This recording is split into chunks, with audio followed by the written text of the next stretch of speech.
जय हिंद। कैसे हैं आप? आपके अपने चैनल गुरु गंगा में आपका हार्दिक स्वागत है। इस वीडियो में हम लोग संबंध बोधक शब्द, समुच्चय बोधक शब्द और विस्मयादि बोधक शब्दों के बारे में सीखेंगे। यह बहुत इम्पॉर्टेंट है, विभिन्न परीक्षाओं में इससे संबंधित प्रश्न पूछे जाते हैं, तो यह आपके लिए इम्पॉर्टेंट होने वाला है। इससे पहले कि यह वीडियो हम लोग शुरू करें, जिन लोगों ने चैनल को सब्सक्राइब नहीं किया वो चैनल को सब्सक्राइब करके बेल आइकन को प्रेस कर दें, ताकि प्रत्येक वीडियो की नोटिफिकेशन उनको समय पर मिलती रहे। और जिन्होंने पिछली वीडियोज़ नहीं देखी है वे भी इस वीडियो के डिस्क्रिप्शन बॉक्स में जाकर दिए गए लिंक पर क्लिक करके पिछली वीडियोज़ देख सकते हैं। तो आइए शुरू करें आज की कक्षा। सबसे पहले जानते हैं संबंध बोधक शब्द क्या होते हैं या इनका प्रयोग कहाँ कैसे होता है। ठीक है, तो संबंध बोधक शब्द का क्या अर्थ होता है वो देख लीजिए। संबंध बोधक दो शब्दों से मिलकर बना है, संबंध और बोधक, अर्थात संबंध का बोध कराने वाला। संबंध बोधक का मतलब संबंध का बोध कराने वाला या संबंध बताने वाला जो शब्द होता है वह क्या कहलाता है? संबंध बोधक शब्द कहलाता है। ठीक है, ऐसे शब्द संज्ञा या सर्वनाम के साथ प्रयोग किए जाते हैं। ठीक है, अब परिभाषा इसकी जान लीजिए। जो शब्द संज्ञा या सर्वनाम के साथ लगकर उसका संबंध वाक्य के दूसरे शब्दों के साथ जोड़ते हैं वे संबंध बोधक शब्द कहलाते हैं। जो शब्द संज्ञा या सर्वनाम के साथ लगकर उसका संबंध वाक्य के दूसरे शब्दों के साथ जोड़ते हैं वे संबंध बोधक शब्द कहलाते हैं। आप उदाहरण देख लीजिए। पहला है, मोहन के पास मेरी पुस्तक है। किसके पास? मोहन के पास, है ना। तो मोहन क्या है? संज्ञा है, और के पास यह क्या है? संबंध बोधक शब्द है। राम नदी के किनारे गया। किसके किनारे? नदी के किनारे गया। कौन गया? राम गया, है ना। राम संज्ञा है, नदी संज्ञा है, ये के किनारे जो है यह संबंध बोधक शब्द हैं। ठीक ना। तो यदि वाक्य के अंदर के पास, के लिए, के किनारे, के साथ, के भीतर, की ओर, के ऊपर, के बीच, के कारण, के द्वारा, के पहले, के सिवा, सिवा, के अलावा, से दूर, इस तरह के बहुत सारे ऐसे शब्द यदि कभी वाक्य के अंदर दिखाई दें तो आप समझ लीजिए कि ये संबंध बोधक शब्द हैं। क्या है? ऐसे शब्द संबंध बोधक शब्द हैं और संबंध बोधक के रूप में ही ये प्रयोग हो रहे हैं। ठीक है, तो ये एक ट्रिक है जिससे आप पहचान पाएंगे संबंध बोधक शब्दों को।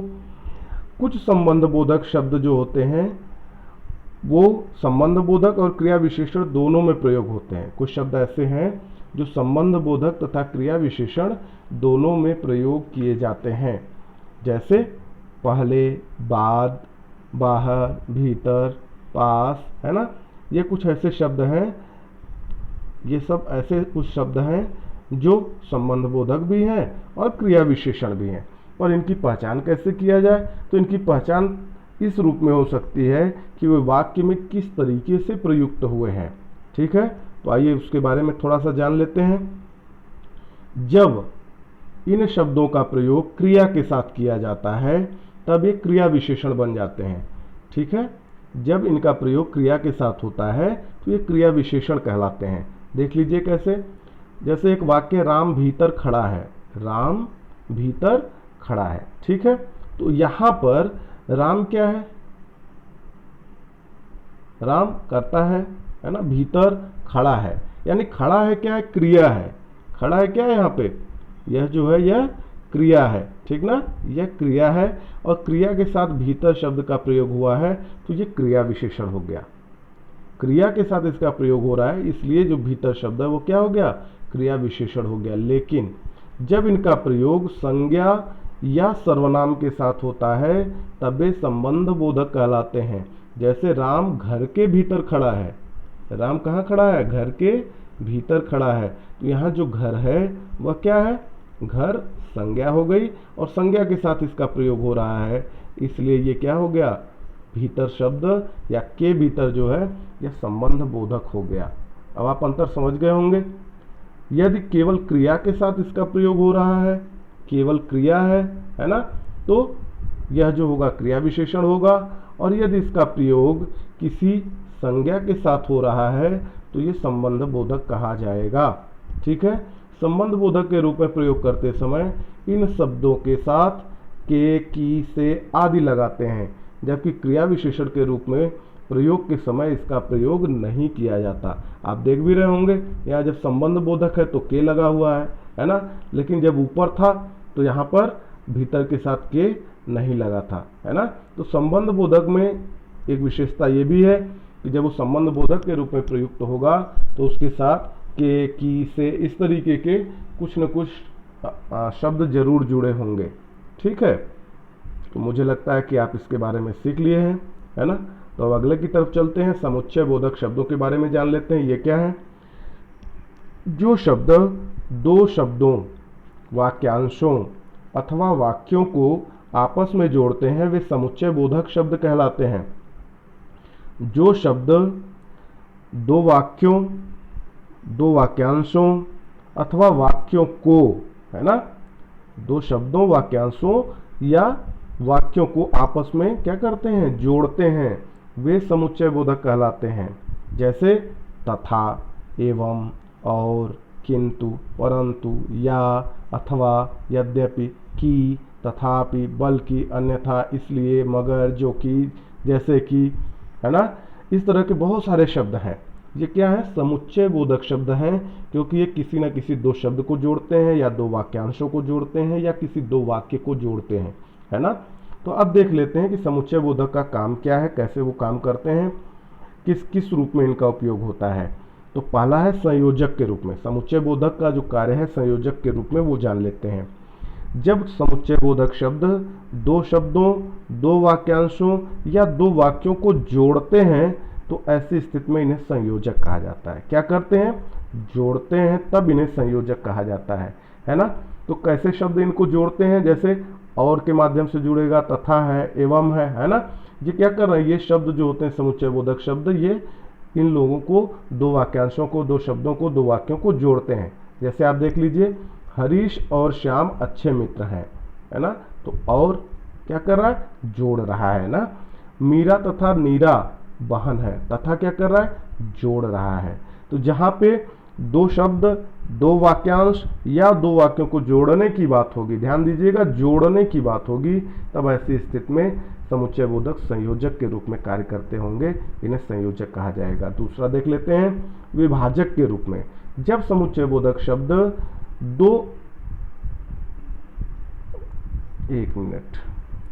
जब समुच्चय बोधक शब्द दो वाक्यों में विरोध, कारण या परिणाम बताते हैं, है ना। जब समुच्चय बोधक शब्द दो वाक्यों में विरोध, कारण या परिणाम बताते हैं तो ऐसी स्थिति में ये विभाजक बन जाते हैं। क्या बन जाते हैं? विभाजक बन जाते हैं। जैसे कुछ शब्द हैं, किंतु, ताकि, इसलिए, क्योंकि, यद्यपि, तथापि, मगर, है ना। तो इस तरीके के जो शब्द होते हैं ये क्या करते हैं? विभाजक के रूप में प्रयोग होते हैं। ठीक है, जैसे देख लीजिए, वह साक्षर है परंतु उसका भाई निरक्षर है ना। विरोध है कि नहीं है? यहाँ पे विरोध है, एक साक्षर है, दूसरा क्या है? निरक्षर है। या उसने कुछ नहीं कहा क्योंकि वह नहीं जानता था। उसने क्यों कुछ नहीं कहा? क्योंकि वह नहीं जानता था। यहाँ क्योंकि क्या बता रहा है? ये कारण बता रहा है ना। तो इस तरीके से जो किंतु, परंतु, ताकि, कि, यद्यपि, तथापि, है ना, इसलिए, इस तरीके के जो शब्द होते हैं वे विभाजक के रूप में प्रयुक्त होते हैं। ये भी समुच्चय बोधक शब्द ही होते हैं पर विभाजक के रूप में इनका प्रयोग होता है। आगे देख लें, तीसरा जो है वह है विकल्प सूचक के रूप में। जब समुच्चय बोधक शब्द दो पदों, दो वाक्यांशों या वाक्यों में विकल्प बताते हैं तो ये विकल्प सूचक कहलाते हैं। क्या बताते हैं? विकल्प बताते हैं तो विकल्प सूचक कहलाते हैं।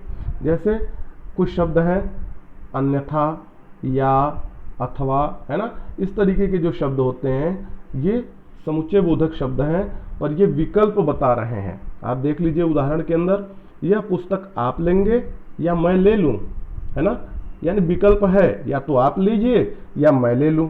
तो या क्या हो रहा है, ये विकल्प बता रहा है।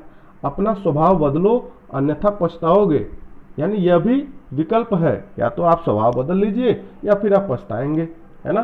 तो यह भी विकल्प बता रहा है। तो ये शब्द जो होते हैं या अन्यथा अथवा इस तरह, ये विकल्प सूचक के रूप में समुच्चय बोधक शब्द होते हैं। ठीक है, अब देख लेते हैं आज का जो अंतिम पॉइंट है, विस्मयादि बोधक शब्द।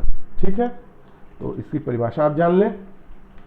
जो शब्द हर्ष, शोक, घृणा, भय, आश्चर्य आदि भावों को प्रकट करते हैं वे विस्मयादि बोधक कहलाते हैं, है ना। ये केवल मन के भावों को प्रकट करते हैं। ये शब्द क्या करते हैं, मन के भावों को प्रकट करते हैं। इन पर लिंग, वचन, काल आदि का प्रभाव नहीं पड़ता है। ठीक है, और इनका संबंध जो होता है वो वाक्य के अन्य शब्दों से भी नहीं होता। इनका संबंध वाक्य के अन्य शब्दों से भी नहीं होता है। चलिए देख लेते हैं कौन कौन से शब्द हैं जो विस्मयादि बोधक के रूप में प्रयुक्त होते हैं। तो देख लीजिए, आपने सुना भी होगा, हाय, आह, उफ, यानी शोक के भाव को, शोक को की सूचना देते हैं, शोक सूचक शब्द हैं, है ना, हाय, आह, उफ। या और भी बहुत सारे शब्द हो सकते हैं। संबोधन सूचक के रूप में विस्मयादि बोधक शब्द कैसे प्रयोग होते हैं, अरे, ओ, सुनो, है ना, अरे, ओ, सुनो, है ना, ये क्या है, संबोधन सूचक विस्मयादि बोधक शब्द हैं। आगे देख लीजिए, आश्चर्य सूचक में क्या करेंगे, हैं, क्या, अरे, ओह, है ना, इस तरीके के जो शब्द होते हैं। और भी शब्द हो सकते हैं। तो ये क्या है, आश्चर्य सूचक विस्मयादि बोधक शब्द है। नेक्स्ट देख लीजिए, जब घृणा सूचक शब्दों के रूप में इनका प्रयोग होता है विस्मयादि बोधक शब्दों का, तो क्या कहते हैं, धत, छी, छिछी, है ना। तो इस तरीके के जो शब्द प्रयोग होते हैं वो घृणा सूचक होते हैं। हर्ष सूचक अगर देख लें, वाह, आहा, है ना, इस तरीके के शब्दों का प्रयोग होता है। प्रशंसा के लिए अगर प्रशंसा सूचक विस्मयादि बोधक की बात कर लें तो कहेंगे शाबाश, बहुत अच्छा, खूब, बहुत खूब, है ना, इस तरीके के शब्दों का प्रयोग करते हैं। यह विस्मयादि बोधक शब्द होते हैं। अगर चेतावनी सूचक शब्दों के रूप में विस्मयादि बोधक का प्रयोग होना है तो कहेंगे होशियार, खबरदार, सावधान, है ना। इस तरीके के शब्द जो होते हैं ये विस्मयादि बोधक तो हैं, पर ये चेतावनी सूचक भावों को प्रकट करते हैं। ठीक है, तो अब कुछ और चीजें हैं वो जान लें। जो विस्मयादि बोधक शब्द होते हैं इनका प्रयोग करते समय इन शब्दों के बाद विस्मयादि बोधक चिन्ह लगाते हैं, है ना। आप देख रहे होंगे जितने भी ऐसे शब्द हैं सब में क्या लगा हुआ है, विस्मयादि बोधक चिन्ह यहाँ पे लगा हुआ है ना। ये विस्मयादि बोधक चिन्ह सब में लगा हुआ है, आप ध्यान से देखेंगे तो जब ये चिन्ह लग जाए तो आप समझ लीजिए कि विस्मयादि बोधक शब्द का प्रयोग किया गया है। इनका जैसा उच्चारण किया जाता है वे वैसा ही अर्थ देते हैं, है ना। क्या करते हैं, वे वैसा ही अर्थ देते हैं जैसा इनका उच्चारण किया जाता है। ठीक है, तो मुझे लगता है कि आज के लिए इतना ही बहुत है ना। इस वीडियो में आपने बहुत सारी चीज़ों को सीखा भी होगा। तो यदि ये वीडियो आपको पसंद आता है, आपके लिए उपयोगी लगता है, तो आप इसे लाइक जरूर करें, अपने मित्रों में शेयर भी करें, और अगर आपने चैनल को सब्सक्राइब नहीं किया है तो चैनल को सब्सक्राइब भी कर लें और अपने बहुमूल्य सुझाव भी हमारे तक पहुंचाते रहें ताकि हम आपके लिए और भी उपयोगी वीडियो बना पाएँ। तो अगले वीडियो तक के लिए एक बार फिर से आप सभी को जय हिंद।